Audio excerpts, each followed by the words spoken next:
up. Let's get on with the show. We can't hang around here all day. Now, Buff, be patient. Takes a little doing to set these things up. Yeah, we ain't going anywhere anyhow. We're kind of hung up here.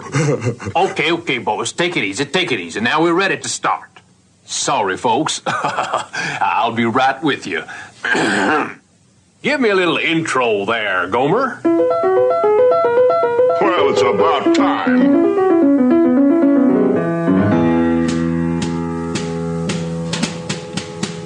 Howdy, folks. Welcome to the one and only original Country Bear Jamboree, presented by Pepsi-Cola and Frito-Lay, featuring a bit of Americana, our musical heritage of the past. But enough of this chit-chat, yak-yak, and flim-flam. Just refrain from hibernating, and we'll all enjoy the show, because we've got a lot to give. Hey, Klondike or Frito, the best corn chips made. Many people who visit the Monsanto home of the future ask, when and where can I buy a house like this one? United Technologies is proud to play a leading role in aerospace, electronics, and in providing systems for intelligent buildings. Thanks to some old-fashioned magic we call imagination, this Ford Motor Company car will be your time machine for your journey.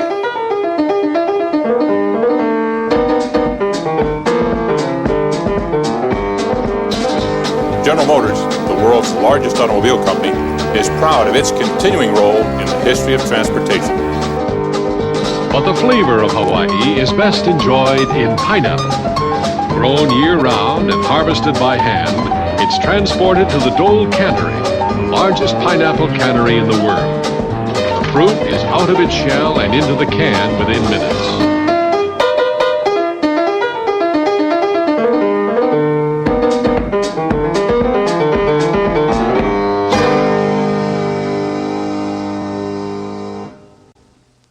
Welcome to the Progress City Radio Hour, brought to you by, we don't have any sponsors, but my name is Michael Crawford. With me as always, my brother Jeff. Jeff, why no sponsor? What's the deal? We got to work. We got to get our people. We got to get our front office working on this. We need sponsors, Michael. We need, we need partners in excellence to help us peddle their wares. There's synergy to be had, Michael. Get the message out. I know. I guess our Patreon backers are our sponsors. We are sponsored by it's like the Norway Pavilion. Our best product is our people. That's right. Prague show instead of Nor show. That's right. Yeah, I'll get my personal agent Ella to get out there and line us up some sponsors. But big surprise. What are we talking about today, Jeff? In a very unlikely turn, as people who are, maybe not all about the money, we got to talk about some sponsors, Michael, because in reality, we were quite affected by some Disney sponsorship deals from quite a young age. We were highly impressionable and affectable John Q customers. That is true. We were soaking it up like a sponge, really receptive to that brand messaging coming out of the Disney World machine. It worked. And I think about you and your Exxon credit card, just Exxon for life. What an odd thing to be loyal to. But, when you think about it, and, the Radox screens and all that, you add it all up, shake it in a ball, and there you are, an Exxon stand. Put a tiger in your tank, man. I mean, as you will say later, there's just a sign that said Kikkoman had us eating their soy sauce for years. Exactly. We didn't even care about the food. Yes, I just take a swig of the soy sauce. Yeah, just check out the logo. Yeah, put it in the flask. Yeah. Yeah, anyway. These had lasting implications, these sponsorship deals at Disney. And, back in the day, they were really good at lining up companies and hyping the connection between these companies and between Disney parks. Yes, and I think it really shows, even in a few decades, it shows how the company is changing. Their different kind of relationships with sponsors, different kind of models of sponsorships and partnership agreements. It's it's a microcosm, perhaps. Yeah, absolutely. It shows how things change over time. And, sponsorships do change over time. So different generations are sort of committed to different things. There's a big difference between your official airlines, for instance. You've got the Eastern generation and the Delta generation. You've got, all sorts of things change. And so people have different loyalties. That's right. But we always have CalCan. Yes. Oh, bless CalCan. That's right. So what are we going to talk about specifically about these fine business relationships? Okay. Well, a lot of the kind of modern day sponsor paradigm, and in fact, a lot more than sponsors, the sponsors themselves affected the entire park experience when Disney was building Epcot Center. So you outline a little bit of that for us, and things that you may not even know are connected to sponsorship agreements that you still enjoy today in your Disney experience. Yeah, these were mega deals for Epcot, That's right. and so they cast a long shadow for sure. The Wall Street boom of the 1980s. Let's get some big deals. So close the deals. It's no coincidence that they opened, when they were selling Epcot, they opened an office in New York to pitch directly to these companies. That's right. Well, and you mentioned the airlines. I think we're going to talk a little bit about some airline history, especially those official airlines. And that was just such a big part of, as growing up and watching all those TV specials, there were airlines all over that. It was a big part of a lot of the promotional materials. Again, we'll mention in this, but we had two big Eastern Airlines posters in our rooms. They were our gateways into the visual gateways into the world as youth. So there was a lot of that in our groundwater. Yeah, absolutely. And, just really made the idea of going to Disney World a full experience. Like even the travel was part of the experience, because they would have like little Disney giveaway things on the planes and things like that. So it was just expanding the experience right on to your home airport. Correct. Oh man. And all those posters they used to have. It's just, Oh, they're great.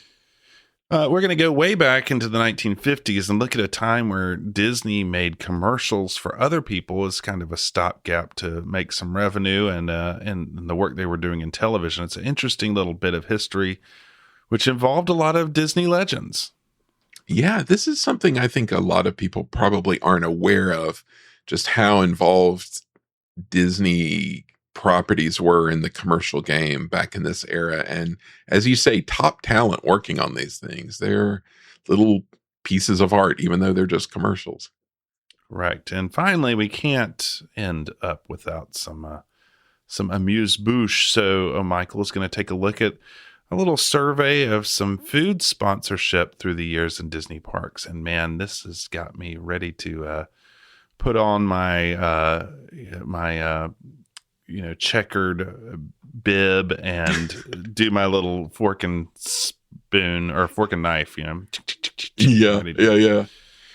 It's really a trip down memory lane to all these deep associations between various just completely random food products and Disney restaurants. And, the bond there is strong for sure.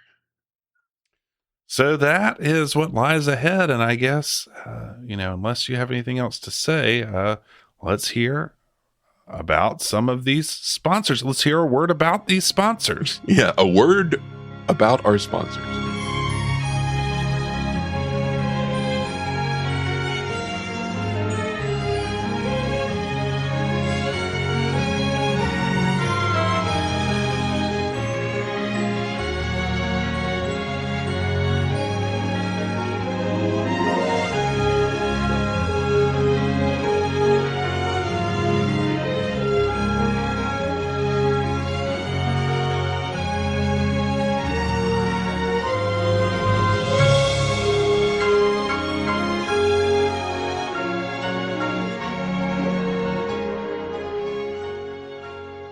Jeff, I think for those of us who came up as Disney fans in the 1980s, some of our closest Disney sponsorship associations have to do with Epcot Center. Yes, and brand loyalty that lasts for decades, Michael. Yes, no kidding. I always say, to people, if companies doubt the effects that these sponsorships have, they don't know me as a kid, because right, we were true believers for a long time in a lot of these companies, right to the bitter end for some of them. Mm-hmm. So yeah, it's more than any Disney park, except for maybe opening day Disneyland itself, though it's probably debatable. Epcot simply would not exist if it weren't for corporate sponsorships. And because of its World's Fair model, where individual massive pavilions were sponsored by individual massive corporations, these attractions by necessity put their sponsors and their corporate messaging front and center. There was no mistaking that World of Motion was sponsored by General Motors, for instance. It was unmissable that the performers in Kitchen Cabaret featured the package and label designs of Kraft products. Make me want that barbecue sauce. Exactly, that mayo. Of course, Horizons just ends with a giant GE logo right in front of you. Exception. Yeah, but still obvious. Yes. We've talked before about how Walt Disney Productions was a much smaller company in those days than Disney is today. And Epcot was such a grand project that they couldn't build it on their own. When Epcot Center plans were unveiled in 1978, Disney officials trumpeted that the park would cost $500 million. By the time of its 1979 groundbreaking, just a year later, the estimated price tag was $800 million. And eventually, the cost would exceed $1.2 billion. So Disney obviously needed help here. Darn inflation always gets you. Yeah. Participation wasn't cheap. Sponsors were expected to sign 10-year deals that ran into the tens of millions of dollars, which would put a dent in even the largest corporations' PR budgets. Many would-be participants bowed out, unable to find room in their annual outlays for such niceties, and others were forced to take smaller roles. Sperry, for instance, had at one point been approached to sponsor Spaceship Earth, but in the end could only afford to underwrite the Epcot Computer Central exhibit in Communicore. Oh, man. Yeah, they had problems finding anybody for Spaceship Earth. They tried IBM for a while. It was a big ask. Yeah. Unsurprisingly. Considering so much was being asked of sponsoring companies, it's probably no surprise that they expected a little something in return. Disney couldn't simply slap a company's name on the marquee and call it a day. They would have to carefully tailor the attractions to their participants' needs. And this, in the end, wound up meaning everything from shaping Kodak's Journey into Imagination pyramids, like the silver halide crystals used in photography, to using GE-made projectors for the finale films in Horizons. But many of these deals were so big that their effects reached far beyond the walls of the individual pavilions. In fact, some of them had very material effects on the greater Walt Disney World park-going experience for years to come. One of Epcot's most cutting-edge and expensive attractions was the American Adventure. The mechanical innovations required to pull off this patriotic audio-animatronic show resulted in a price tag so large that the pavilion, in the end, required 2 sponsors. The first to sign on the dotted line was American Express. The company had been mentioned by Disney President Card Walker as one of several companies that might soon join Epcot when he spoke at Disney's annual meeting in early 1979. By that June, it was revealed that Disney was negotiating with both American Express and Coca-Cola to co-sponsor the pavilion. The discussions also included the possibility that Disney would start accepting American Express cards in their parks. Previously, they would only accept MasterCard. No Diners Club either. Sorry, Telly. Yeah. Well, they accepted the Village credit card, I'm sure. But yes. Yes. The Village, which I wish I had one. I retroactively apply for one. I mean, it's crazy we lived through this revolution, but to think that it was, Yeah, that there just wouldn't be cards accepted. It's just hard to remember. It's really staggering to think about. Yeah. Yeah, like really right before our park going time and right at our park going time, that everything changed so much very quickly. Negotiations continued throughout the year with American Express, and by December, scuttlebutt was that a deal had been finalized or perhaps even signed. On January 2nd, 1978, it was announced that Amex would indeed co-sponsor the American Adventure, and in return, their card would become the, quote, official card of Walt Disney World and Disneyland. The company's traveler's checks would become the, quote, official traveler's checks of the Magic Kingdom and Epcot Center. Aside from this major shift in credit card acceptance at the resort, the deal also guaranteed that a special allocation of rooms at Disney hotels would be set aside for American Express travel customers. In addition, American Express would have a travel office in Communicore, featuring the ultimate in computerized communication systems and services for travelers from around the world. Got to get those computers in there. Yeah, of course, high tech. All told, the deal was said to be worth $35 million, which, according to the inflation calculator at least, would be the equivalent of well over $250 million today. So, it's a lot of moving pieces in that deal. Yes, sizable investment and a lot going on. American Express had apparently been trying to get into the Disney park game for a while. When asked why it took so long for Disney to accept the cards, Ron Kao, who was Disney's vice president of business affairs, said, quote, "We established ourselves early pretty much as a cash business. It was natural for us to say no to overtures from credit card companies." Well, we're sorry, folks. We're a mom and pop cash only business. That's right. It's like, that one of the like Vietnamese donut places in LA. Right. Like cash only. Sorry. Cue Frank Stanek's Nichols. Yes, exactly. He was going to be busy. In fact, as you mentioned earlier, at this late date, Disney would only accept cash at the front gates of its parks, which is insane to me. Yeah, that is pretty wild. I mean, the tickets were less expensive, obviously, than they are now, but still. It's just the world was different.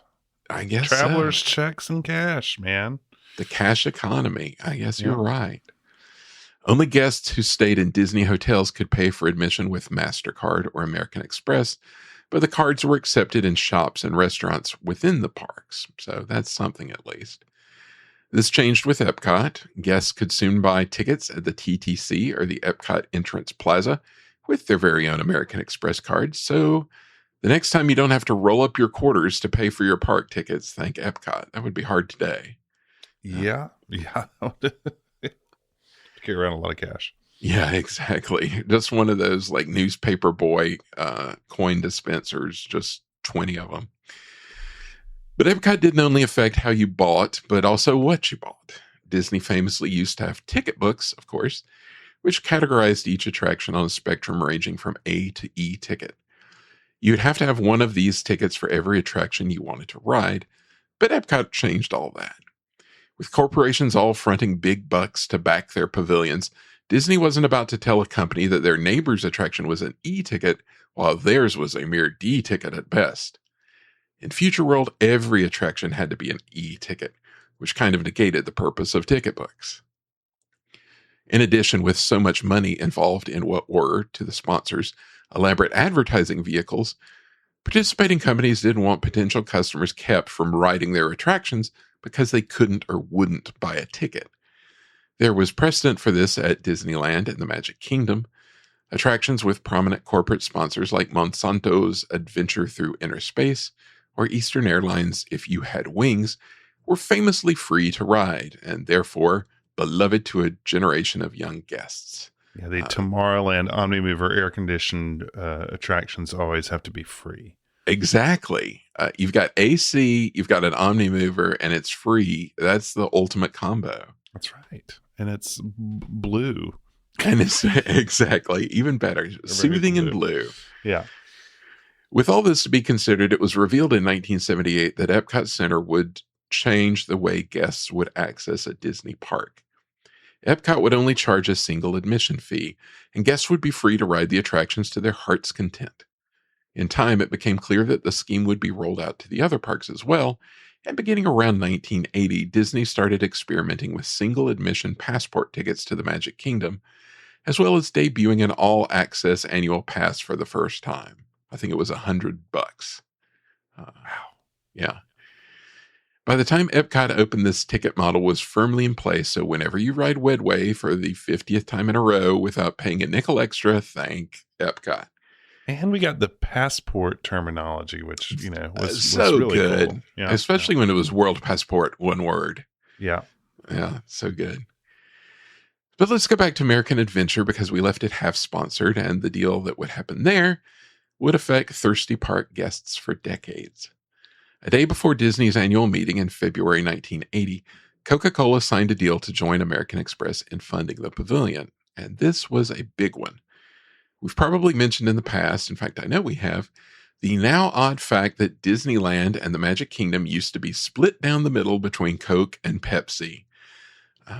Two brothers on their way, Pepsi on the west side and Coke on the east. So you'd have Pepsi products at, say, Pecos Bill Cafe and Frontierland, and Coke products at the Tomorrowland Terrace. Pepsi's marketing slogan, "We've got a lot to give," was even in the original introduction of the Country Bear Jamboree. Thanks to EPCOT, that all changed. Coke became omnipresent in all the Disney parks, remains a fixture there to this day. And for this, Jeff, I think we are forever grateful. Oh, I am so thankful it's not Pepsi. Right. Although we lost Fritos. Yeah, it's worth it. It's worth it.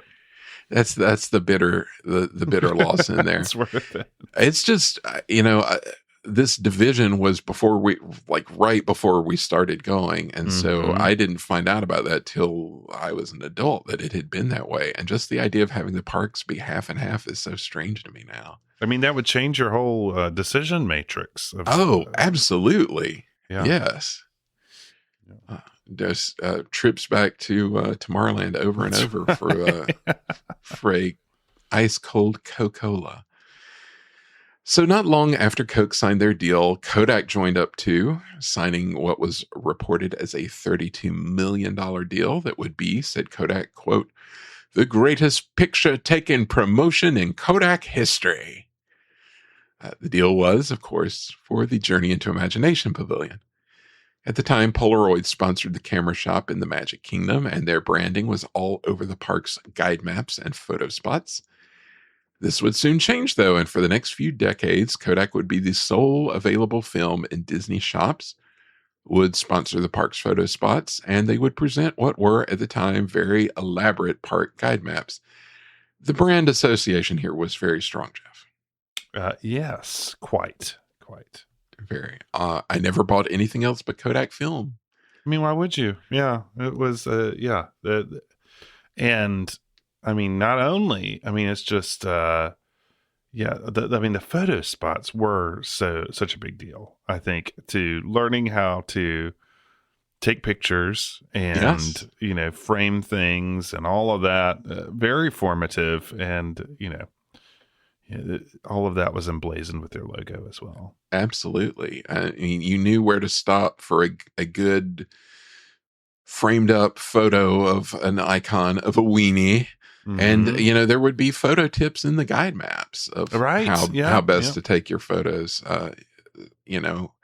Stand here, use this setting, and all very cool. And, it's a shame Eckerd didn't have a Disney sponsorship, because the Kodak Eckerd film continuum was very key to my existence. Film processing system, or whatever it was called. Exactly.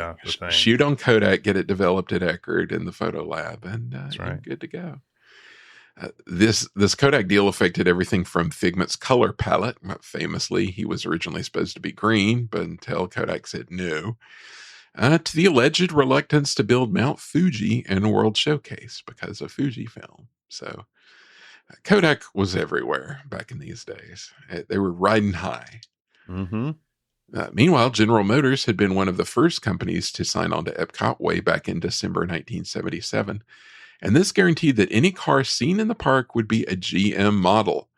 Quote, "It's a marketing tool, first and foremost," said a GM spokesman about their deal. "If there's going to be a motor vehicle at EPCOT, it's going to be a GM motor vehicle. No BMWs in the German pavilion, no Toyotas in the Japanese pavilion." Was this spokesman the great Leslie? What's So. Only a GM motor vehicle will appear That's here. right. This is a talking picture. Yeah, that brilliant. And yeah, GM taking away their association with Ford, taking Ford's cookies. Yes, absolutely. And I think Bob Gurr's got some funny stories about that, of the push and pull of back when they were trying to sell these sponsorships of which car company we're going to go to, because Ford had been the one that sponsored the Magic Skyway and had been tight with Disney up to that point. And I think they were pretty spicy when General Motors swooped in. I bet. And stole their cookies, as you say. This is a deal that is held on to this day. And even backstage, Disney uses GM vehicles for its own motor pools over the years. Yeah. They're it locked is in. Yeah. Yeah. And the various labels continue to sponsor Test Track even after World of Motion went away. So it is a die-hard deal. Chevy. According to reports, typical sponsor deals called for companies to pay $3 or $4 million a year for 10 years. And some had 2 5-year options tacked on to the end to extend the contract. Every deal was different, and Disney did not like to talk details. Disney PR man John Dreyer said, quote, "That story will never be written." Wow. Sorry, John. We're writing it right now. Yeah, man. That story is written on the water. It will never be read. It's very ominous, John Dreyer. Right. Exxon, who sponsored Universe of Energy, paid more than $40 million for the pavilion and its related Communicore exhibit. While they received no exclusivity perks like Coke or Kodak, they did get to brand Disney's on-property gas stations as Exxon locations, also ensuring that when I started driving, I would only use Exxon gas. Right. Oh, I was a true believer in the power of EPCOT sponsorships. Meanwhile, at the Land, Kraft wanted their sponsorship to give guests a positive attitude about food and food production. Quote, "Hopefully there will be a warm rub-off as far as Kraft is concerned," said Kraft VP Dick Cortis. He said being associated with Disney fit in with Kraft's advertising policy of no sex, no violence, no political involvement, and no religious controversy.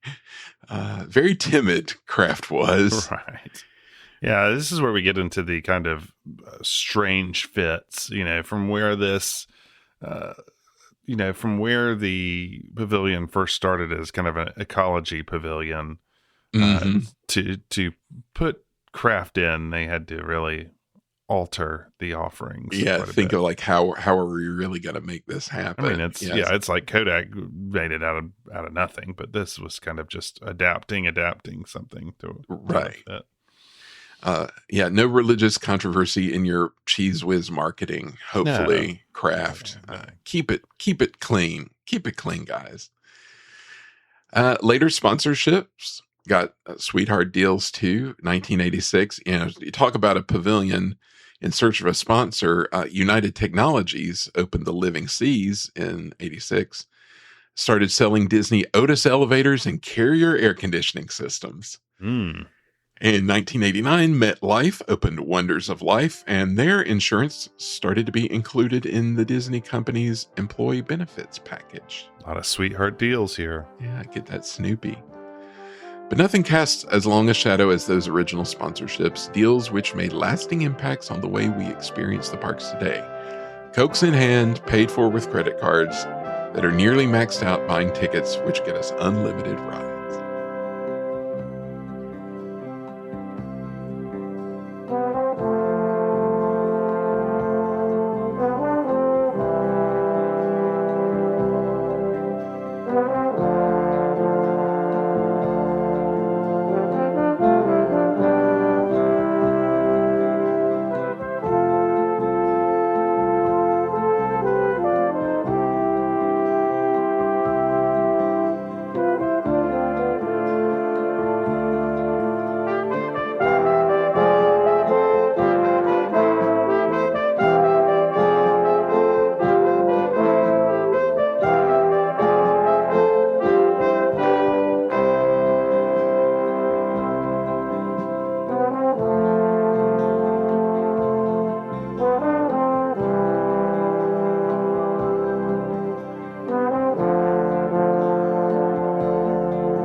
Walt Disney and Mickey Mouse present the Mickey Mouse Club. This portion is brought to you by C7, the world's finest iceberg head lettuce. Farm fresh from California and Arizona.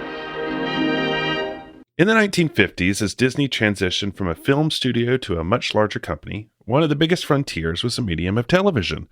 And while they were jumping into inventing the theme park business, they were also funding that dream by making a television show about it. Along with the Disneyland show came Zorro and the Mickey Mouse Club. And with all these shows came the coin of the realm, commercials. But Michael, what if Disney could use its IP to star in the commercials?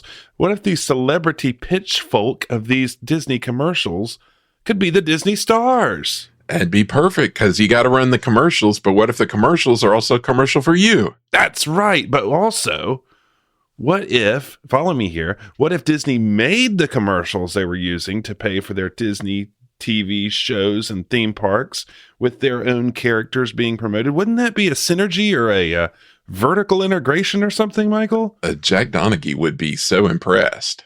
That's right. Well, that was the big idea, and Disney did it, well, mostly. Actually, a second firm was created for the express intent of making these commercials, but it was all in the family. Phyllis Bounds, a niece of Lillian Disney, and husband George Hurrell started Hurrell Productions, housed on the Disney studio lot, in order to produce these commercials and other projects. George Hurrell even began the process of producing the Zorro show before it was stopped and repurposed by Walt. Michael, I love this era. Can I just say it every time? The 50s are really, it's just some of my favorite Disney. You got the TV starting, you got the theme park starting, you got the live action really going. It really is a boom time, and everything is on point. Like, everything's great. Zorro, Disneyland, and it's all coming together, and it's all crossing over. Like, Zorro would be at Disneyland. Correct. And the Mickey Mouse Club would be at Disneyland. Correct. You know, everything was everywhere. It was perfect. Well, both George and Phyllis had an interesting path to the world of Disney commercials. George was trained as a painter, but became notable in Hollywood as a portrait photographer and a pioneer of the glamour portrait, developing specific lighting techniques that would become standards. The style, in fact, was known as the Hurrell style. So, just a lot of those glamorous MGM photos. He was the person who did it. He was a legend. Aside from the Disney, I didn't know he had a Disney connection until I was an adult, and it blew my mind, because if you see one of his photos, you know it's one of his photos. He did these for all the big stars, and he was even still doing it. He did the cover shot for Paul McCartney's Press to Play album in the 80s. Wow. That's how long lasting he was. And if you see it, it's Paul and Linda, and it's the same style, that black and white glossy. Oh yeah, of course, sheen to it. Yeah. So he was a big time guy. You want to get that look, you got to go to the guy. Yeah. It's his style. Well, Phyllis Bounds was no stranger to the Disney lot. It's all in the family, of course. She worked in the Disney ink and paint department during the 1940s, including on Dumbo. And after her first marriage to a Disney studio gas station attendant fell through, she moved in with Hurrell after posing for him. Then, only then, did he divorce his wife. So they had a little, they had a Rudy Tooty current affair. But Phyllis had a reputation of being, according to Disney historian John Kaymaker, quote, hard drinking, chain smoking, rough talking, hard working, artistic, stubborn, and opinionated. Wow. Phyllis. What a dame. That's right. Well, by 1951, Hurrell and Bounds set up Hurrell Productions on the Disney studio lot and set to work creating commercials that contained both Disney and non-Disney characters. This became quite an estuary of talent through the years, a kind of farm team / punishment timeout for Disney studio artists. Hurrell, for his part, was interested in producing a series based on the character of Zorro, like I said, and he worked to acquire the rights for Zorro and land a leading star for that. Walt stopped that. Stop it. Do your commercials. And he, of course, would later renegotiate and make his own version of Zorro. So, I mean, I wonder, did this start the idea for Zorro? Did he take it? I don't know. That'd be interesting to know, yeah. They were on the same wavelength, if not. Anyway, by 1954, Hurrell's spats with Walt had reached a point where Phyllis and George separated and eventually divorced. Say it ain't so, guys. Phyllis, for her part, was always on the Disney studio lot and even had Walt's daughter, Sharon, in tow working for her. And around the time her and George separated, things were getting very busy over at Hurrell Productions. By the by, before George left Disney, he did take many portraits of Walt himself, many of which are widely used. So George also took pictures of Walt. Yeah, some of Walt and Lily. At least Walt got some use out of it. That's right. So that's good. And maybe Zorro, who knows? Yeah. To make commercials possible, the house style of the Disney studio would need to undergo some modifications for ease of production and to adopt a more modern style. A crew of Disney artists would oversee this metamorphosis for such Disney stalwarts as Peter Pan, Captain Hook, and Tinker Bell for Peter Pan Peanut Butter, Cinderella and the Fairy Godmother, Jiminy Cricket, Brer Rabbit, Brer Fox, Brer Bear, and the gang, and all kinds of other characters. They were all there. The whole menagerie. At the vanguard of this stylish changeover was Disney artist Tom Oreb, who was fantastically talented. Tom worked on a lot of characters designed for Sleeping Beauty, Paul Bunyan, 101 Dalmatians, and especially Toot Whistle, Toot Whistle, Plunk, and Boom, which should give you some context there. His style truly brought the Disney studio into modernism, and his stylings of Mickey for some of these commercials really stand out even today for its use of angles and the departure from kind of all the principles that make Mickey Mickey. They're just kind of like a right angle Mickey for the it's a really fascinating. I mean, he was the man. I mean, those credits that you read off are some amazing things, and it's kind of that UPA era of modernism creeping in. But that Mickey, I wish they should keep the Mickey multiverse going, because I like traditional Mickey. You got to keep him. But it would be fun if they did some stuff in this style, because it's so unique. I'm surprised that never factored into those new Mickey Mouse shorts, because it seems adjacent to that. But absolutely. Like something they could bring into that. Yeah. Well, the biggest pitch lady was Tinker Bell. She also served as a de facto hostess of the Disneyland TV show. So, of course, she was there. A who's who of Disney story artists and animators worked on some commercials here, including Roy Williams, Don Lusk, Bill Justice, and Ex Atencio. But it was Bill Peet who in an interview reflected that the commercial studio may have been punitive. He recounted a story about a disagreement where he didn't make a change in Sleeping Beauty that Walt wanted. To quote Pete in his autobiography, "The next day I was sent down to the main floor to work on Peter Pan peanut butter TV commercials, which was without doubt my punishment for what Walt considered my stubbornness. I toughed it out for about 2 months on peanut butter commercials, then stubbornly decided to return to my room on the 3rd floor whether Walt liked it or not." Such a weird, feudalistic system back then. Yes. It's just Walt's whim. Walt can send you down to the minors if he wants to. You're down on peanut butter. Get him on the peanut butter beat. Never resolved. You just have to just reemerge when it's time to reemerge. Yeah, you got to just punch back and take your punishment, and then decide for yourself when you're out of timeout. Then he laughs at a gag, and you're fully redeemed. Yeah, exactly. Sponsorships boomed, tied into TV shows. Bucky Beaver, designed by Tom Oreb, pitched for Ipana toothpaste during the Mickey Mouse Club, with the jingle "Brusha, Brusha, Brusha" being penned by podcast favorite head Mouseketeer Jimmy Dodd, as well as Bucky's voice by Jimmy Dodd. Well, I did not know that. That's interesting. House creation. Even larger in success was Fresh Up Freddy, a 7-Up mascot produced in tandem with the Zorro TV show, which was designed by Paul Carson and Dave DeTage as half Panchito, half Araquan, who was voiced by other podcast favorite Paul Frees, and of course the voice of Professor Ludwig von Drake and the ghost host. Freddie was kind of the mascot for 7-Up in print and TV for some time. So, and it's very punchy too. Yes. Yeah. That's so funny. Think of Paul Frees's voice coming out of Panchito. Right. Yeah. Exactly. But it wasn't only our podcast favorites providing voices. Well, Cliff Edwards voiced Jiminy Cricket in commercials. Catherine Beaumont reprised her voice as Alice in Wonderland. Even Sterling Holloway got in on the act, as he was wont to do. I mean, this was like the pros. Yeah, I mean, the top level talent, not sound-alikes.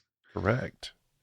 By the late 1950s, Disney had been delivered from financial ruin and was on their way to again being a different kind of company. One that focused less on animation and more on live action film and theme parks. They no longer needed the money the commercial unit brought in, and it seemed to be a bother to Walt.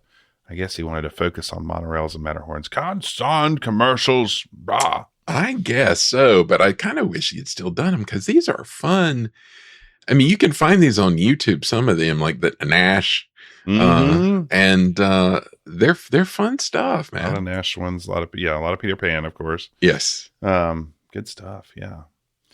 So the Disney commercial unit and Hurrell Productions largely disbanded, but Phyllis Bounds' interesting life would not be stopped, Michael. She would marry David DeTage, who designed Fresh Up Freddy, as we said. He also wrote the story to the short In the Bag with Albertino for the Humphrey the Bear short. And I think he went on to work on The Great Pumpkin. I think he did. He directed that. Had a lot of just quite the career. Oh, really? Wow. But she married him in 1958, and Phyllis would write the lyrics to the songs of DeTage's 1965 movie, The Man from Buttonwillow, after they left Disney, and she would co-write them with George Bruns. Wow. Man, also, she was connected to all sorts of people. Well, we're not done. Her and DeTage would also produce the 1959 Fess Parker record, Fancy Feathers, which I must go buy immediately. This is on Fess's own record label, Fancy Feathers, Michael. Oh, that's got to be on Discogs, surely. It is. It's on Discogs. And credited artists Jimmy Dodd and Paul Frees are on that as well. Wow. Yes, Fancy Feathers. Just have to have a listening party for Patreon. Just play that. That's right. Well, the real kicker is this. In the late 1960s, Mark and Alice Davis introduced Phyllis to Disney legend Mitt Call, and they married in 1968, and that lasted for 10 years. And it was evidently a spicy one, Michael. They too owned the Bounds Call Art Gallery on Melrose Place. Provided for by Bounds' growing fortune, she inherited some of Walt's estate when he died, and the George Hurrell divorce, etc., etc.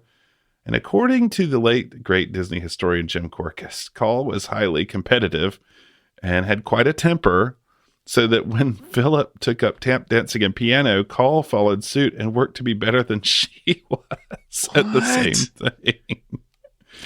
And he claimed that Madame Medusa from The Rescuers was based all on Phyllis. Yikes. Okay. What a lady. After Call and Bounds' divorce, she unfortunately passed away just 5 years later, leaving a wake of intrigue, broken hearts, and all those catchy commercials. Brusha, brusha, brusha, here's the new iPad with the brand new flavor. It's dandy for your teeth.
From the very beginning, Disney theme parks and transportation were synonymous. With Walt Disney, it was always a world on the move, whether it be by train, riverboat, canal boat, jitney, horse-drawn carriage, mule train, and, of course, eventually monorails. But the first sleek vision of the future was originally a helicopter.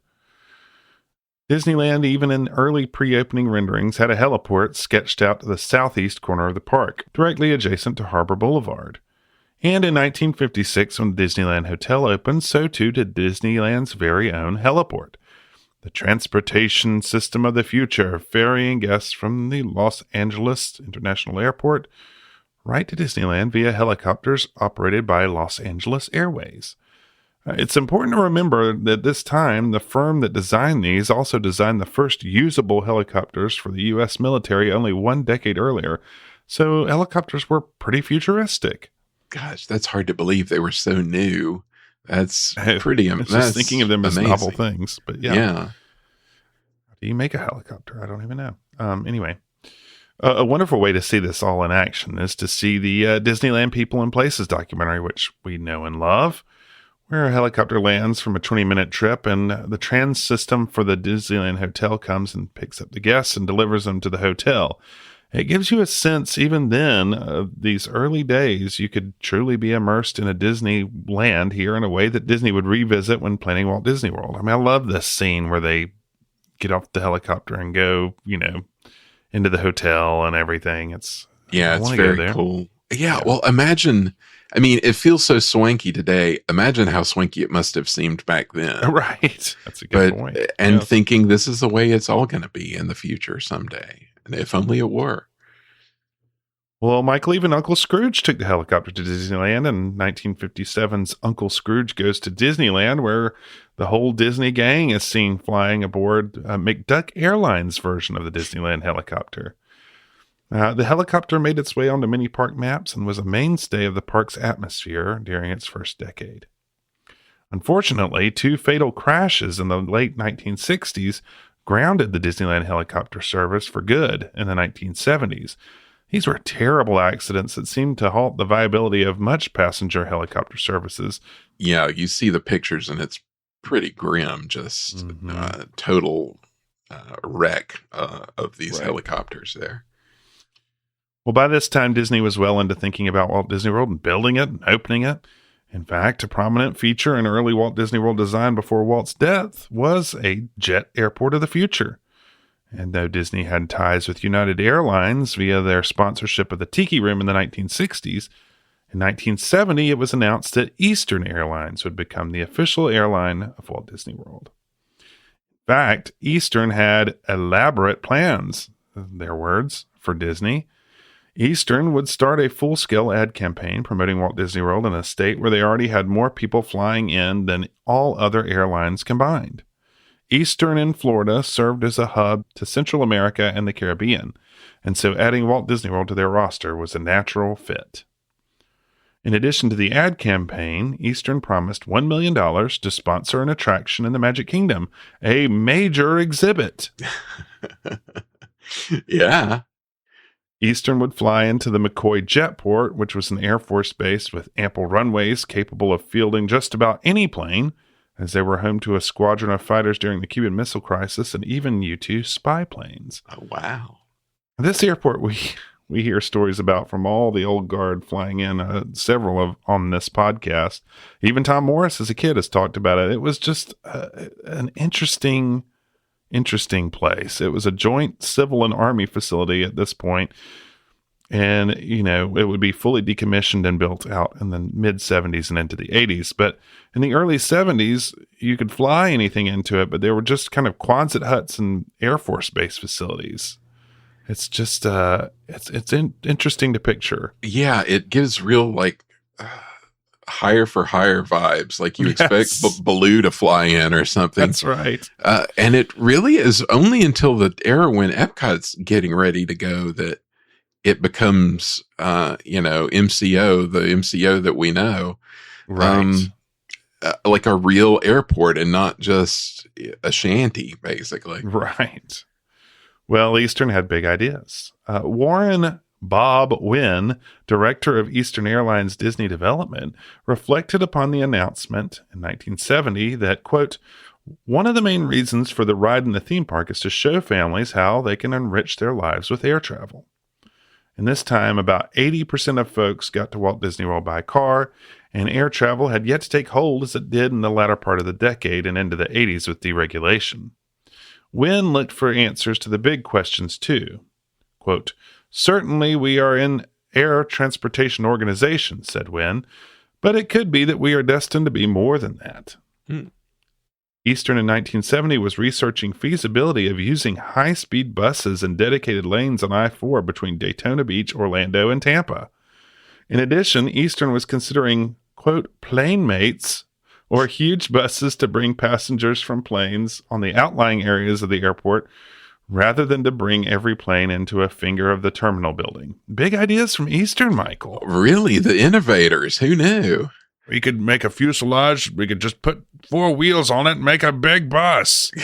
That sounds like a very Disney idea from those days, you know, the limousine or something like that. Just they're thinking about, you know, bus rapid transit before that was even a thing. So. Exactly. Yeah. Would have been cool. Anyway. Very. But nothing can top the egg campaign, Michael. From the posters, the family fun packs on board Eastern flights, to legendary commercials with the great Orson Welles, everyone heard that you could fly on the so-called Wings of Man to Walt Disney World on Eastern Airlines. It was truly a golden era of commercial making here. Let's take a listen for those of you who may not know about this one. Do you know the way to the Magic Kingdom? Sure I do. Well, can you fly?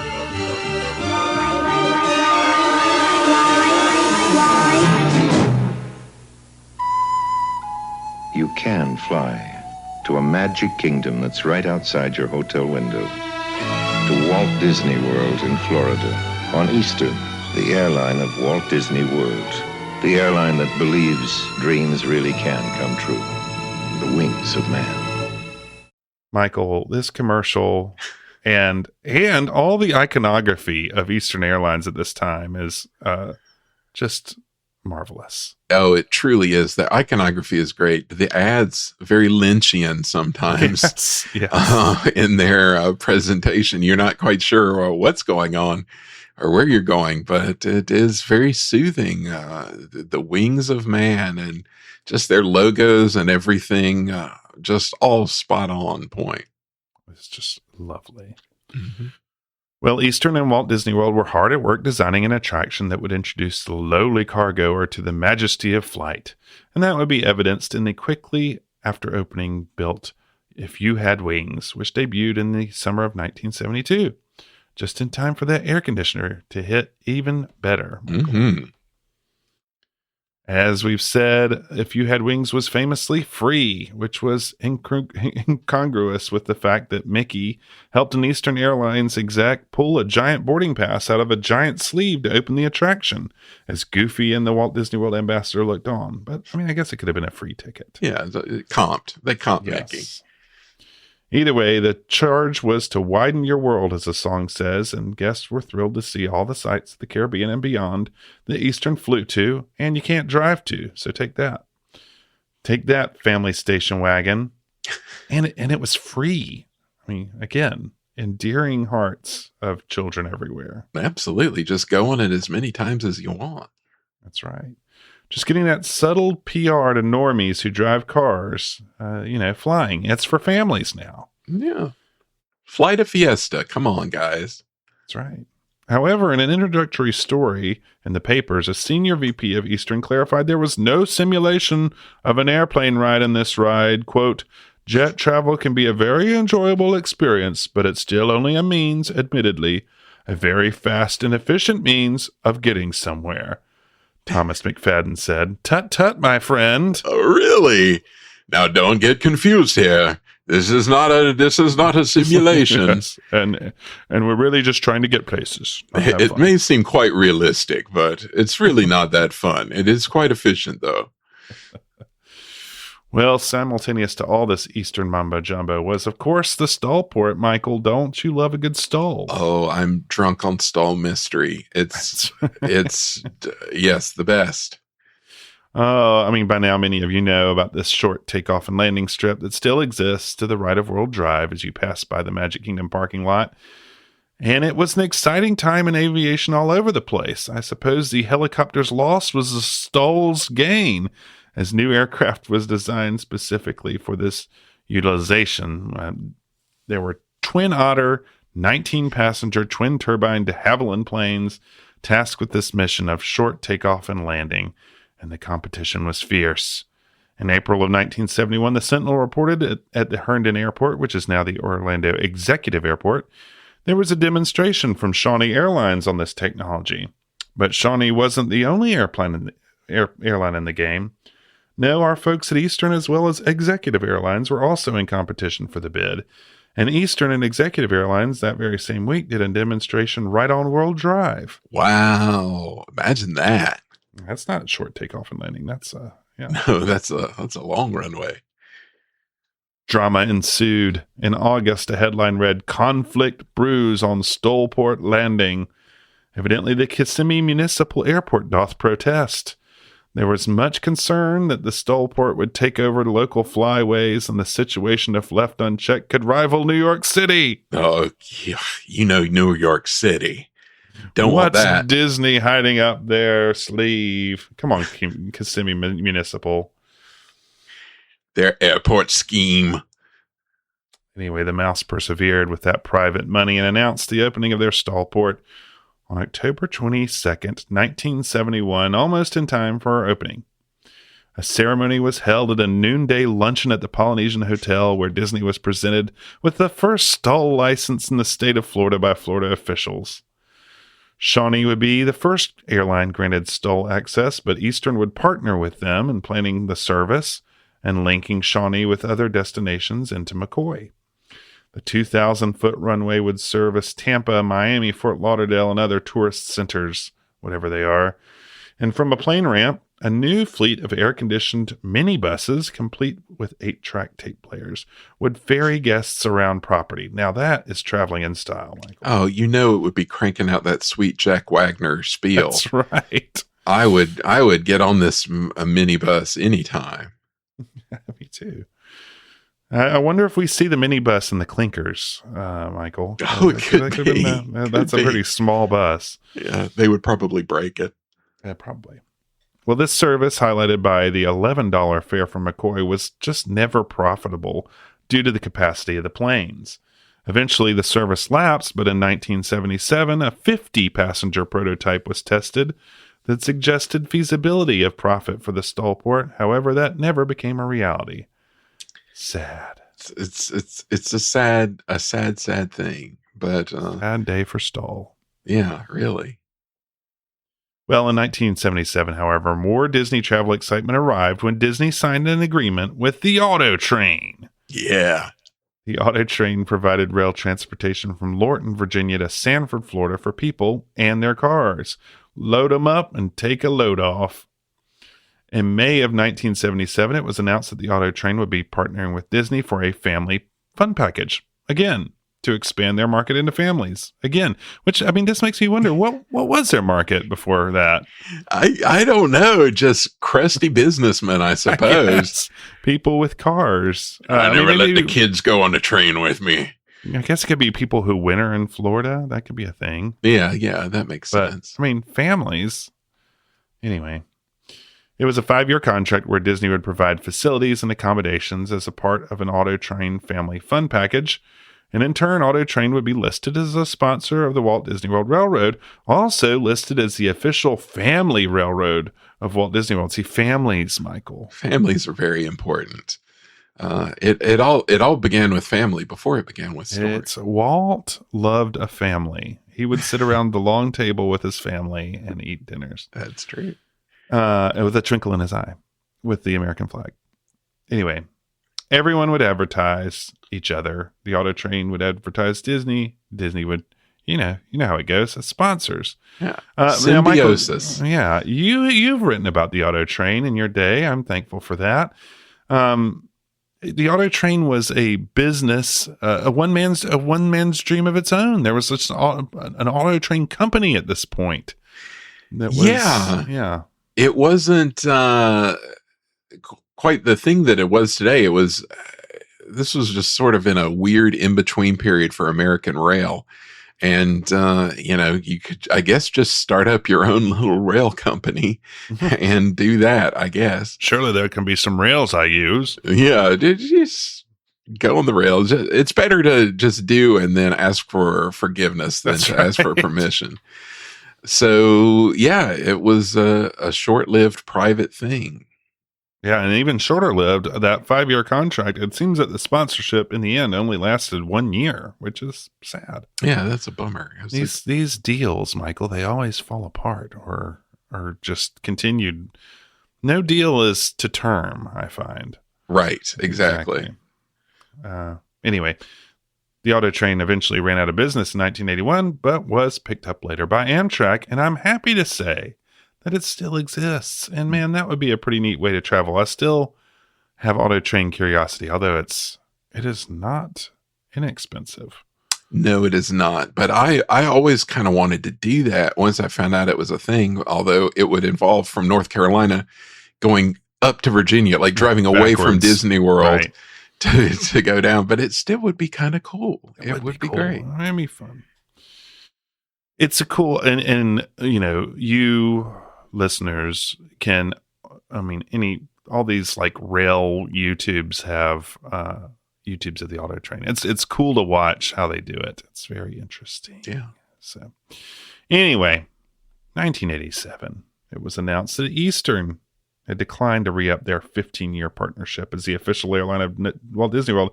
No! Just in time for us to get those sweet Walt Disney World Eastern posters for our bedroom, Michael. We got those just in the nick of time. Yeah, thank heavens. Thank heavens we knew a travel agent who hooked us up. Had giant posters. I had a Magic Kingdom one, which I loved, and you had an EPCOT one. I had the EPCOT one.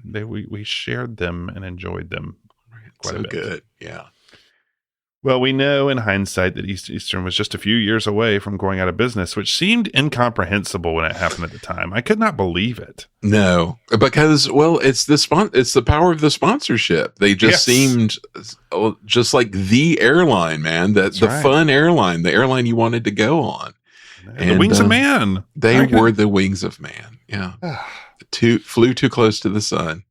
Well, yeah. In 1987, it was shared that Eastern was no longer interested in being the official airline of Walt Disney World.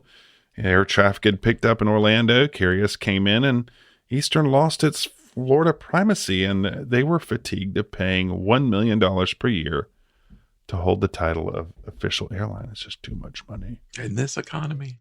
Come on. Right. Delta Airlines jumped into the breach, signing a 10-year contract for $40 million. So they're going above and beyond the Eastern deal. This included a larger upfront cost to retrofit if you had wings and a whole lot of excitement. As for Eastern, as Delta made plans to up their presence at the Orlando airport, the press poo-pooed Eastern's decision, missing out on being the immediate link for airfare from Walt Disney World Central Air reservations. So if you would call Disney World, they would just connect you right to Eastern Airlines. And they said that was a huge mistake to miss out on that. Yeah, that's a sweet deal. I'm sure a lot of people book that way. That's right. Along with all the positive PR and also the reserved hotel rooms that were given as part of airfare packages. Did it kill Eastern, Michael? We may never know. They were kind of asking for it, really, when you think about it. That's right. But Delta, they were happy, and they planned to make a ride about man's history of flight. It all sounds very Epcot-ish in the preview materials. And in fact, it seemed like it was going to be very Epcot-ish in all the preview things that we watched, Michael. Yeah, they played it up big, hyping this one. That's right. Before the ride came additional celebrations raging at airports everywhere. Starting at Newark Airport, parades would happen at every airport that offered nonstop flights to Orlando from Delta, where Disney characters led by Goofy would lead parades from ticket counters to gates. Oh, man. I bet the people hated these. Yeah. Yeah, the ops people. Coffee, cake, soda, banners, and miniature castles were all on offer to celebrate. Yeah, talk about something that could not happen today and probably should not have even happened then. But would have been interesting. Some coffee and some cake. Yeah. That should happen all the time. Yeah, everywhere you go. Soda and banners, too. Anyway, that Epcot Pavilion, that major exhibit, Delta would open Dream Flight in Tomorrowland in June of 1989. They were going to take you flying. There ain't no denying.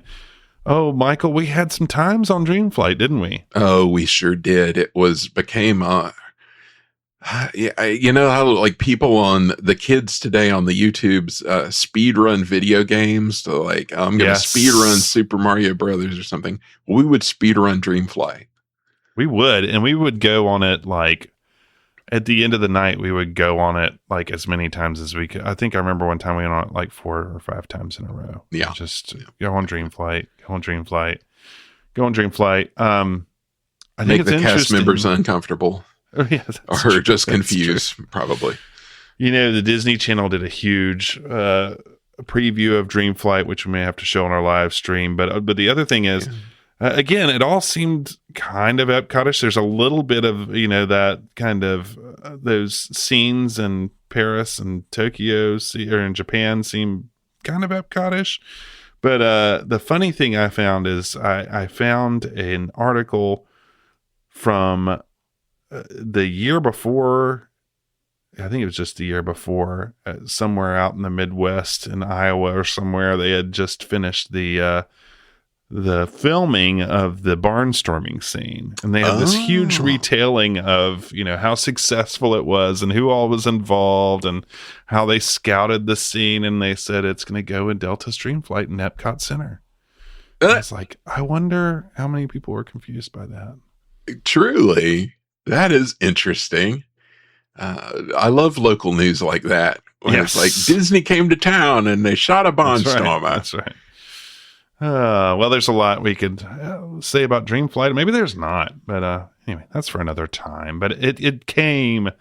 It was cool, you know, that you know, the nose of that airplane and the little rainbow tunnel. Great loading, yeah. It was always prominently displayed in any promotional material, and with the Delta sponsorship, we should also add, it's a very important that it was responsible for the vacation planner videos we cherished in the mid-90s, Michael. Yeah, that's a critical element. Exactly. And, you know, you would also get the, at the end of various TV specials with the guests flew to the filming of blah, blah, blah on Delta Airlines. That's right. But the mid-90s is where our story as the official airlines must end, because Delta announced they had reached settlement to end their sponsorship early, I might add, with Disney in 1996. They were going to move away from families, Michael, and you guessed it, they're going to focus on a new market, business travelers. That is weird. I mean, maybe they got tired of kids throwing up on planes. I don't know. But like, don't you think business travelers is something you don't need to market towards? Right. I mean, they by definition have to use your airline because they are business travelers. It just, all this world seems to me like somebody gets a new job and they're like, I have to have a new idea. So I'm going to tear down something and the pendulum will swing back and forth. Exactly. We got to do more for families. I'm sure it came along like 5 years later anyway. Yeah. Why are families not riding on our airline now? Yeah, we got to get families. Yeah. But we need business. Anyway. It wasn't all bad blood between Disney and Delta. Delta, for their part, agreed to continue on as sponsor for Disney World's 25th anniversary and continuing marketing in conjunction with Disney. And Disney, for their part, said they were no longer looking for an official airline at all, which at the time, I was like, I wonder who the next official airline. I was not privy to this no new official airline thing. I was like, it's just going to be a matter of time. We're going to have another official airline. Because it was such a big deal. It was such a fixture that surely there had to be an official airline. But now that Orlando air travel was abundant, there was no real need to drum up the publicity anymore. And not having an official airline allowed them to run specials with multiple carriers at different times. But for us children caught up in the wake of being born at an incredibly specific time, we were left to wonder, what airline should we support? Who's going to take us flying? Yeah. And so it was that Disney lost official airlines and we were left languishing. And still, rumors of a Walt Disney World airport persisted into the early 21st century. I often wonder how much Disney was ever considering this with Orlando International thriving. But between the failed maglev project and other considerations, online rumors during that time wondered if an airport would be built to support Disney World and Disney Cruise Line. And I remember that was abundant when I was working down there at the end of 99 and into 2000. You got to wonder if that was ever going to happen. All those people going to fly in for Eisner's factory tour. Well, they wanted to play, they really wanted to do what they ended up doing with the Magical Express was a big kind of initiative. They wanted to get you there and keep you there. And so what better way to do it than to just have the airport there? Yeah. That's an interesting idea. But with the terrorist attacks of 2001 and other ongoing plot lines within Disney as that happens, any mention of this was quickly receded, leaving us to wonder, what was a jet airport of the future anyway?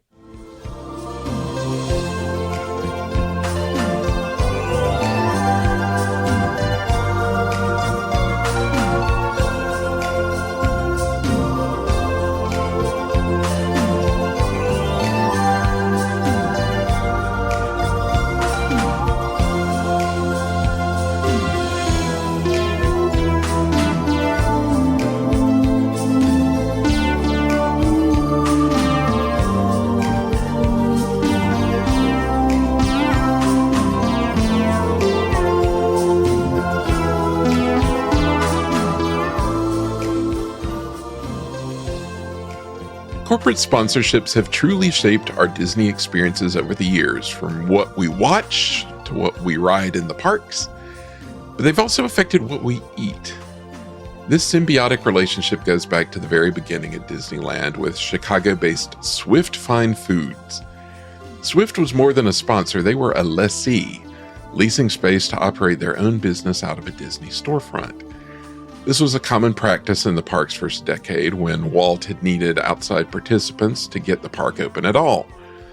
But as the park turned a profit and started paying itself off, Walt quickly bought out the lessees, preferring to ensure quality control by operating the park's shops and restaurants himself. I'll do it myself. That seems to be the era of Walt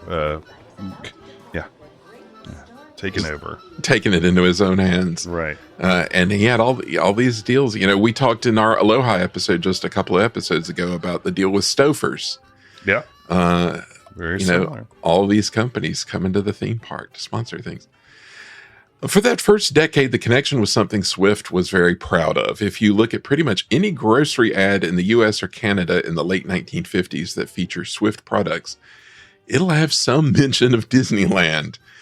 Read one ad, in Disneyland, only Swift's premium meats, Swift's poultry, and other Swift's fine foods will be served exclusively. It's hard to even research this deal because there's you search on newspapers.com and you get 10 billion results because it's every grocery flyer from 1958 is Swift dog food. Like at Disneyland. It's okay, I don't know. Anyway, Swift certainly made their presence felt in the parks too.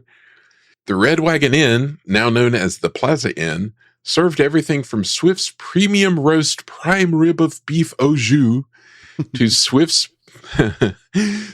premium ham steak with pineapple slice.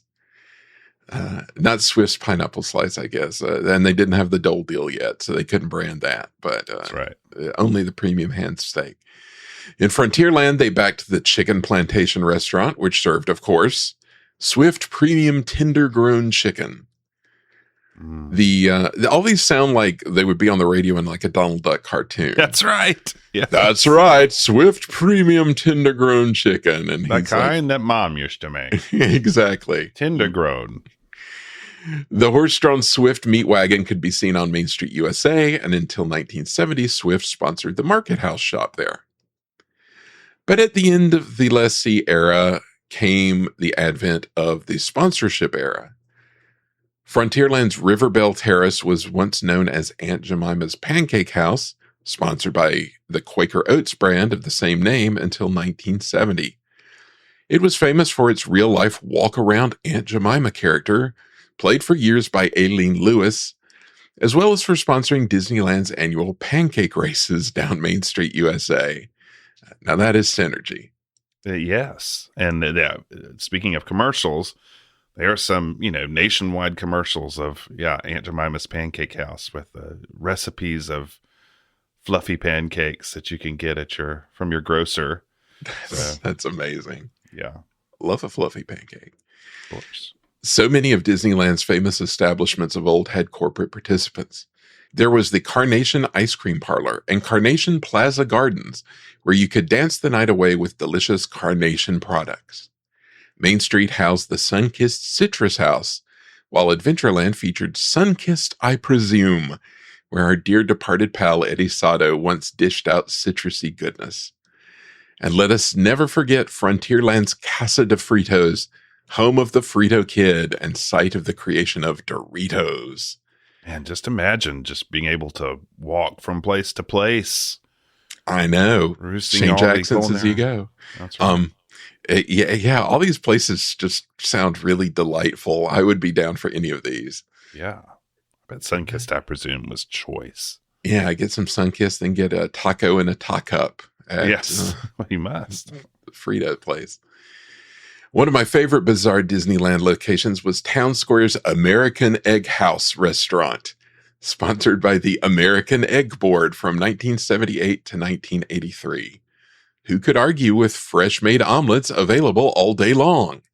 Not I.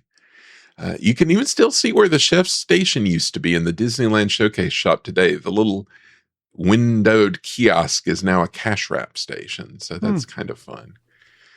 Food sponsorships made the jump to Walt Disney World when it opened in 1971.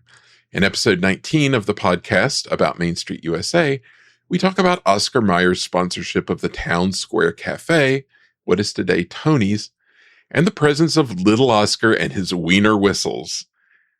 Little Oscar, quite a character, Jeff.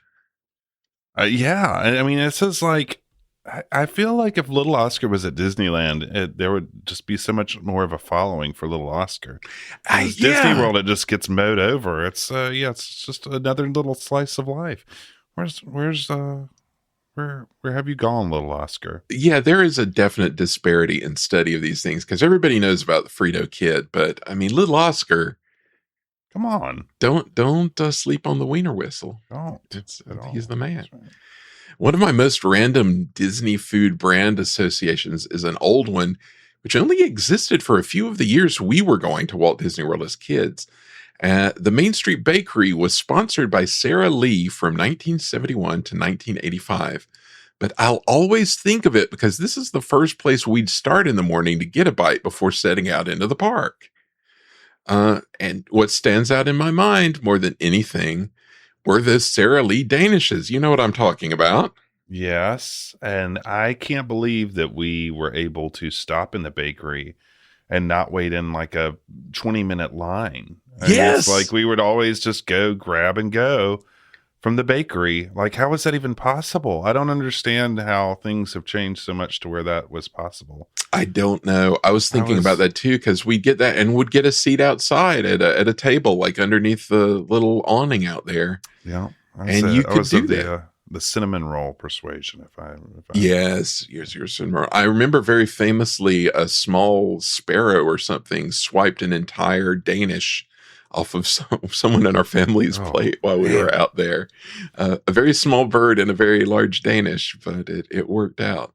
Smart bird. Yeah, I would grab one of those little circular cherry danishes, that Sara Lee standard issue. For me to believe they left as early as 1985 because that place looms really large in my memory. Yeah. Yeah. Another really weird association in the deep, dark depths of my mind is Sun Giant. Sun Giant was a company that provided raisins and nuts and other things like that.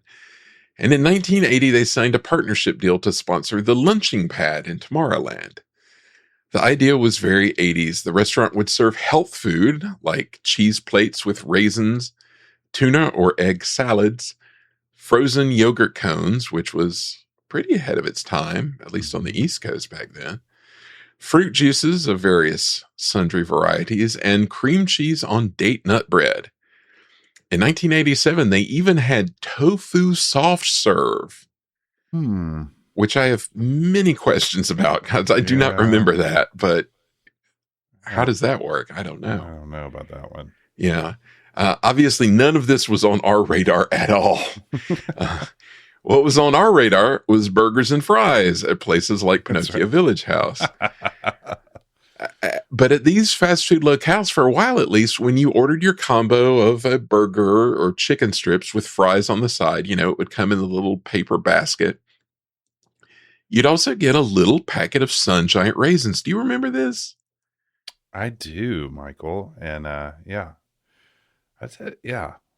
Yeah, got to keep the kids healthy. After all, slip them some raisins.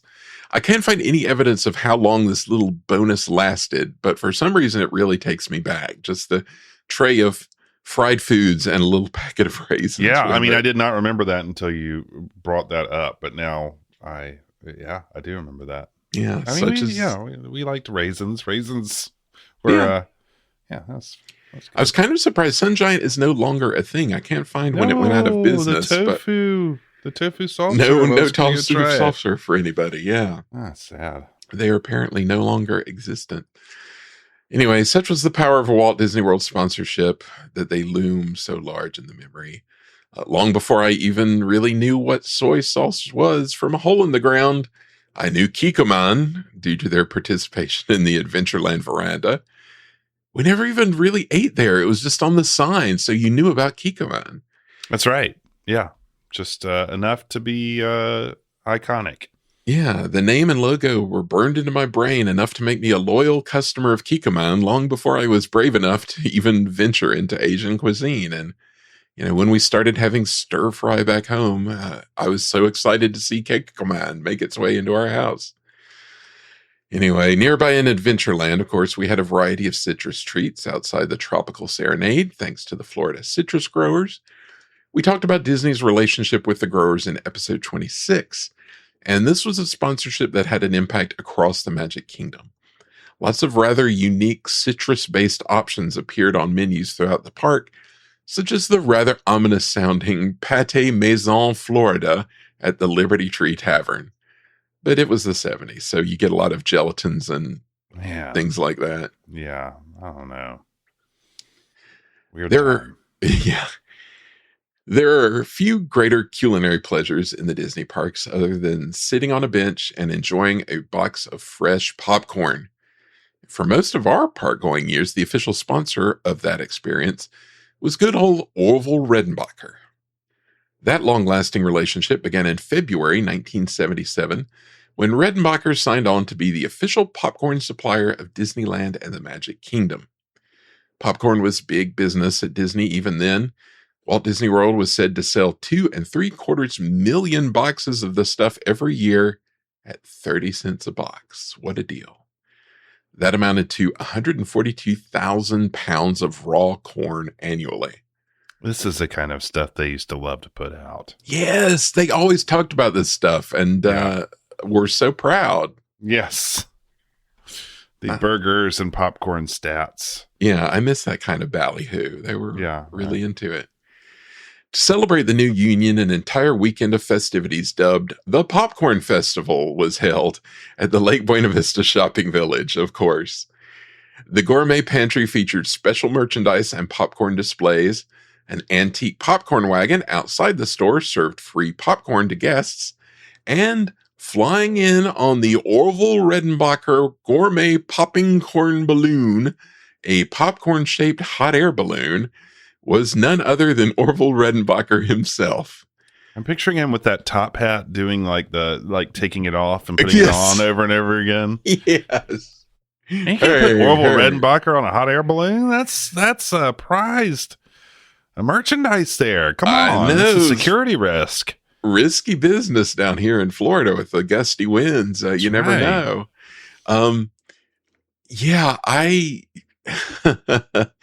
It's like kind of like Willy Wonka coming in or something.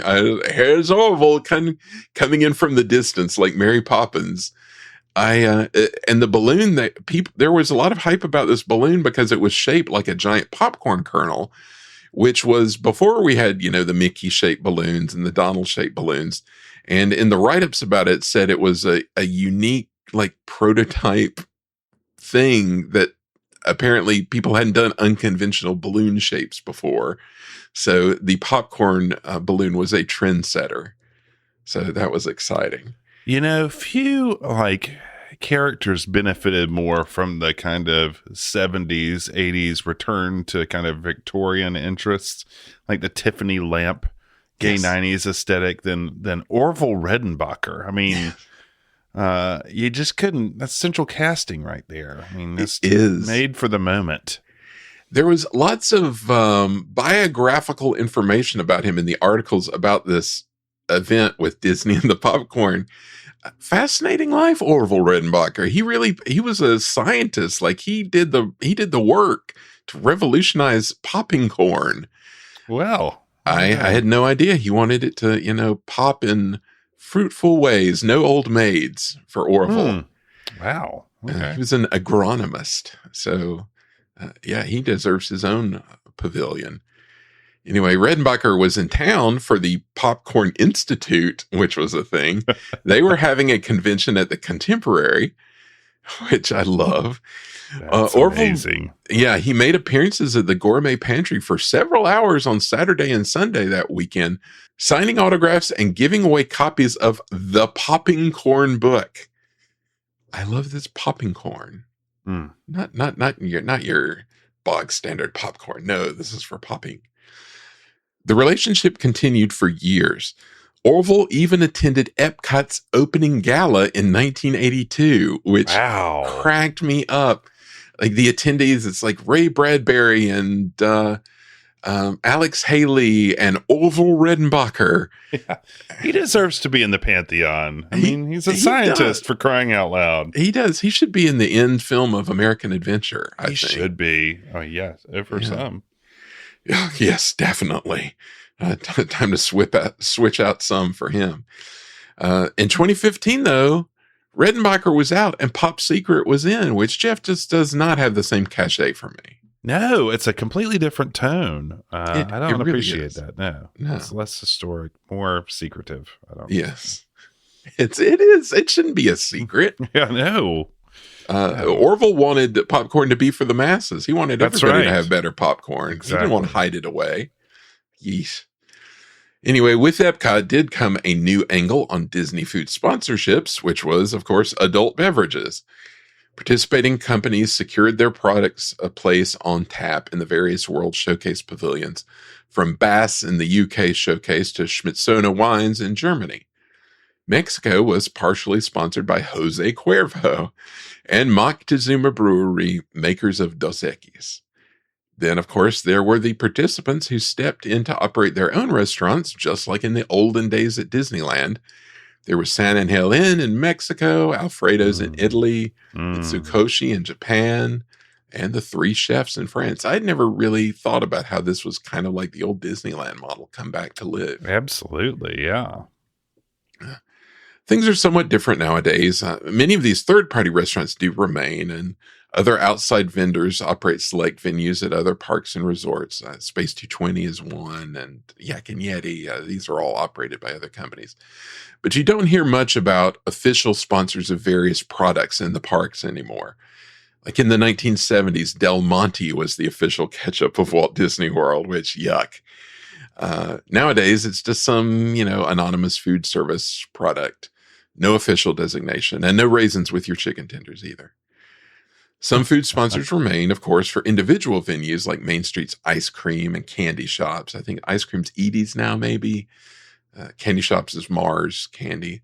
There's good old Joffrey's Coffee holding down the fort as the official specialty coffee of Walt Disney World Resort, Disneyland Resort, and Disney Vacation Club. You have thoughts on that, I'm sure. Oh, it's just wild. I mean, it's not my flavor, but I got to give it up for Joffrey's because if I'm not mistaken, it was just kind of like a local shop, right? I mean, I think that's what it was. It wasn't like a national brand. I don't know, but they do have that it is a smaller company flavor. I know. So much appreciation, but I had this weird love of Nescafe, which I know is not technically a good coffee, but it just had a brain associated as a Pavlovian reaction. I just feel that faux industrialized coffee, and it would just fill me with joy. It just put me on a rocking chair in Frontierland with that Nescafe. I know you were quite a fan, and I wonder if that came in with the Nestle sponsorship of the land as well. I bet it did.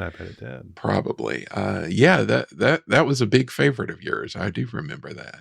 Good stuff. Well, perhaps someday the worm will turn, and we'll get back to the days when Mrs. Buttersworth officially ruled over all Walt Disney World pancakes, craft delicacies filled the farmers market at the land, and the hallowed Mr. Redenbacher will once again gaze out happily from the side of our popcorn boxes. We'd like to thank you all for listening to us. We hope you understand good nutrition's a must. Think of variety in balanced amounts. This is good for your health, and that is all that counts. Think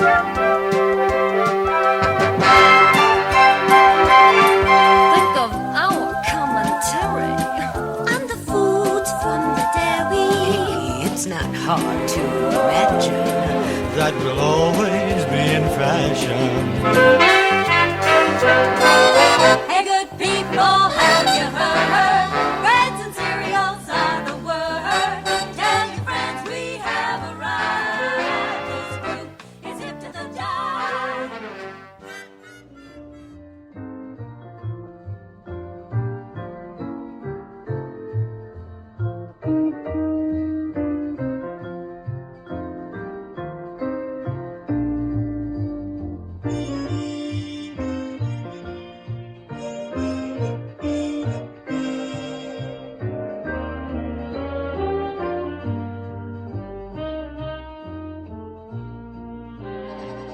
Well, Michael, as this makes me want to eat, fly a plane, or fly in a plane. I don't want to fly one. I'm just ready to go buy some stuff. I want to buy a Nash automobile, and maybe they can charge it to my American Express. I'll drink a Coke in the meantime. Yeah, absolutely. Get in my Rambler and then, head off to the auto train and get a teriyaki burger with Kiko and soy sauce on top. And popcorn on the side. and popcorn, to wrap it up. And some tofu soft serve, maybe. Try that out. Yes, it is a buffet of corporate alliances, and it really just shows, I assume there are other people like us who think so fondly upon these things and companies, and it's so silly, but it really works. It just shows how these deals really work out for companies. It's interesting too how, obviously this model still exists, but it's in a more vestigial form now in the parks. I mean, you will see it on Main Street, you'll see it here and there, but over time, it's kind of like when Walt was taking away the lessee agreements. Like, attractions will open without a sponsor, and then, maybe a food place will open without a sponsor, and so it's kind of going away. And it's just interesting to think, why that changes and how people advertise now. But I think it must have been an effective strategy for quite some time for these brands. Yeah, clearly it was, because we're talking about it, 50 or more years later for some of these things, and they stand right out in the memory for sure. Well, Michael, it's time for us to talk a little bit about our sponsors. And as you mentioned before, we do have sponsors. Our sponsors, our product, our finest asset is our people, the people who support us on Patreon. And Michael, can you talk some about our Patreon supporters? Well, they're the best. Our Patreon supporters obviously keep us running, keep things moving here in downtown Progress City, and they get some goodies in exchange. They get, there's a whole roster of things, but certainly at the silver level, they join us for our monthly live stream, which is a lot of fun, where we show some rare photos, rare videos. We'll probably show some of those great commercials this month. We've got to do that. All kinds of commercials. Yeah. And we have a great chat. The group gets bigger and bigger, and we get a really good chat going, which is a whole lot of fun, and look at some really silly, odd, obscure stuff. Have a good time. And also, we have a private Discord server for backers at any level. You can come in and have a chat, and that's been really fun lately. So encourage everybody to join in. And some other stuff too. You can find out more at patreon.com/Progress City USA. And we really do hope you join up, because we do have a lot of fun. Don't forget, you got the public library. You got all kinds of research. Got the public library. Yeah, I've been putting more stuff up there, rare Disney documents and stuff that I scan in at, high resolution. And so they're, accessible to everybody, and you can download those in one big swoop if you're a Patreon backer. So yeah, good stuff. So not only are we transactional, we're relational. I mean, we can come chat with us in the YouTube chat. It's a good group of people that convene. It's a social experience as well as a gawking at weird things experience. And I can't wait to show you some of these Brer Rabbit commercials, because they are interesting. Yeah. So. And I will point out that, we've been doing this for a long time, and we've got years and years and years of these streams that are cataloged. And if you join up, you can go back and watch them all. So you have access to everything that's happened so far. So that's, like a week's worth of stuff. If you want to stream it straight or whatever, you can do that too. Great. And that, again, is patreon.com/Progress City USA. That's right.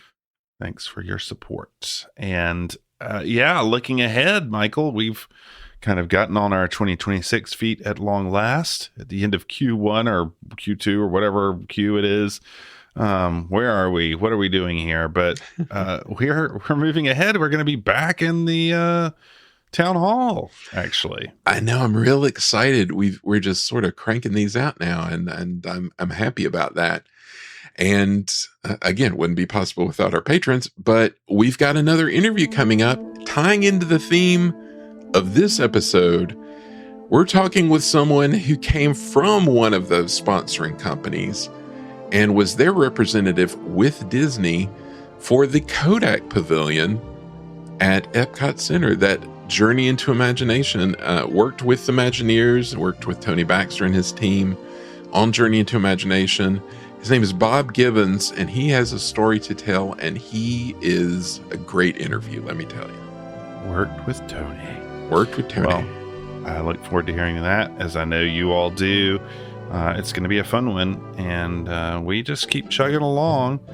Send us a line if you got ideas for more things. I think, Michael, this was your idea. I think it's a great one. We have to kind of go into some different areas. So if you have something you've never heard about, you want us to look into, send us a line, reach out to us, because we'd love to hear.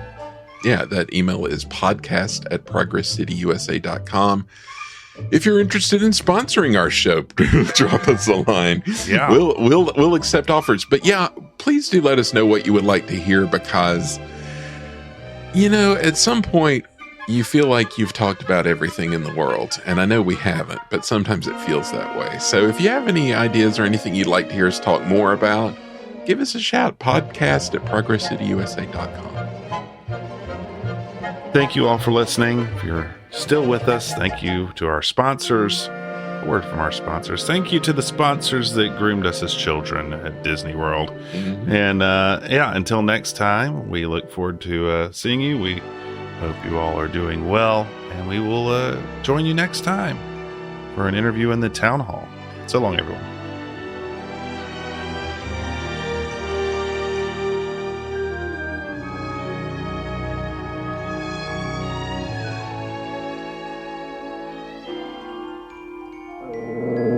Now calm down, sport.